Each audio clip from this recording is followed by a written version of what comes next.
Okay, so ideally on Tuesday morning, I will have enough time to do Katie's hair in a ponytail so that it will be, easier for you to do when you get to it. But because, the day happens, her hair will get all frizzy like this. So it'll just need to be neatened up a little bit. So the first thing you need to think about when you're neatening it up is to look at the angle of where the ponytail is. You have to just imagine a line from the cheekbone to the ear to where the ponytail belongs, and it's got to make a straight line like that. So when you're neatening it up, that's what it's got to do. So it'll already have gel in it and all that stuff. So all you'll need to do is spray it with water. Sorry, Katie. Sorry, honey. And just smooth it all out as best as you can while keeping it at that same angle.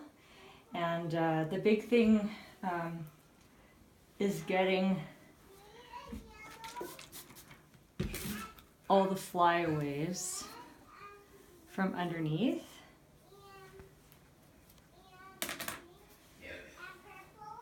And just making sure it's all nice and smooth.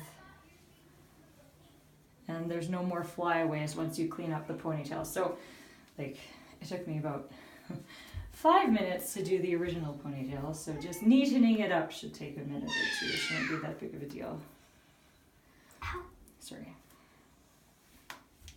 And just make sure it's centered and it's at that nice angle. And then at this point, you would hairspray it with this hairspray right here. It smells awful, but works really, really well.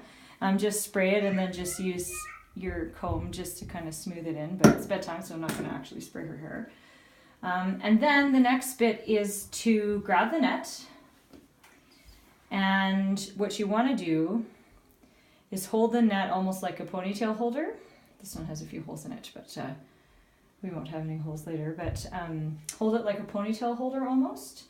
And when you twist the hair around, it's important that you don't twist it too much, because if you twist it too much like this, then it ends up, if you look at the side profile, it looks like a doorknob, and it's not supposed to be. It's supposed to be quite a broad, kind of flat, centered, round bun.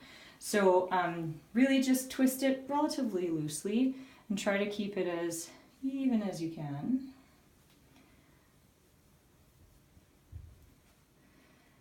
So not too tight, but of course not too loose because it needs to have form still. And then before you even start pinning anything, that's when you start to put the net on. So you should be able to get at least 2, more likely 3 rounds of the net to go all the way around the hair. So that was 3 times. And then if you look at it from this angle, you can see that, of course, it's still going to be sticking out quite a bit, but this is where you can kind of manipulate it and kind of center it on the head to make sure that it's symmetrical. Can you put your elbows down, please? And then the part that really matters. So if you look at this pin, it's curved. So what you want is for that curve to actually follow the curve of the head. So when you put it into the hair, you need to put the prongs of the pin in kind of so that it's upside down. And then you're going to pull away and flip it around and then push in so that it's got 2 directions of hair that it's holding onto. And then you're just going to work the exact opposite, so directly across the bun. So you're going to, again, go like this, pull it out, and then push it in. So the pulling out part is what helps to make it flat against the head. And then, not right now, buddy, because I'm filming a thing for Natasha, okay? And then if you do that around the whole bun, keep your head straight, please, sweetie. Usually I like to use 8. Usually that's enough.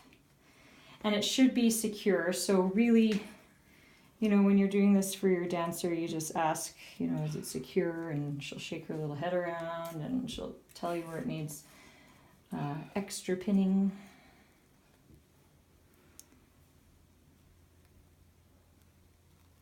one of the gold ones is, two of the gold ones is like one of my normal ones. Yeah.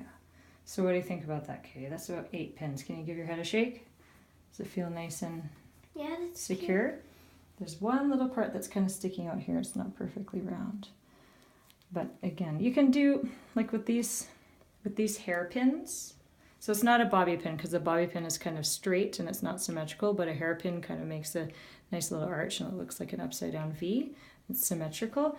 They're okay, but the ballet pins are the ones that really, really hold well just because of their structure. So there. So of course, this part of her hair would already have been hairsprayed. And then after I do all that, then I would grab the hairspray and give the bun itself a really good spray so that there's no little flyaways there and the pins get to stay in place. But that is a classic ballet bun, and we appreciate your help.